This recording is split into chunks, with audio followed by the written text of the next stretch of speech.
ઉત્તરાયણ પર્વને લઈને સુરત પોલીસનું જમીનથી નભ સુધી કડક સુરક્ષા ચક્ર 260 થી વધુ અધિકારી અને 2,500 પોલીસ જવાનોનો ચુસ્ત બંદોબસ્ત રહેશે। 800 ટીઆરબી 1380 હોમગાર્ડના જવાનો અને એસઆરપીની 5 કંપનીઓ પર તૈનાત રહેશે। આ સાથોસાથ 7 ક્યુઆરટી 10 ડીસીબી અને 10 એસઓજીની team round the clock patrolling કરશે। 150 ધાબા પોઈન્ટ્સ પરથી આધુનિક ટેકનોલોજીથી સીધી નજર રાખવામાં આવશે। પેટ્રોલિંગમાં રહેલા પોલીસ કર્મચારીઓ બોડી વોર્ન કેમેરાથી સજ્જ રહેશે। પીસીઆર વાહન 112 સેવા અને બાઇક પેટ્રોલિંગ તાત્કાલિક મદદ માટે સજ્જ રહેશે।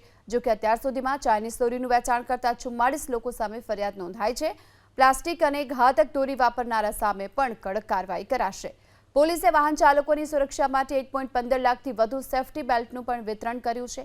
સેફટી ગાર્ડ વગરના ટુ વ્હીલર માટે ફ્લાયઓવર પર પ્રતિબંધ મુકાશે। બાળકોને અગાશી પર એકલા નહીં મૂકી વડીલોને સાથે રહેવા માટે પણ પોલીસે અપીલ કરી છે। રીલ્સ સેલ્ફીની ઘેલછામાં જીવ જોખમમાં ન મૂકવા માટે પણ પોલીસે અપીલ કરી।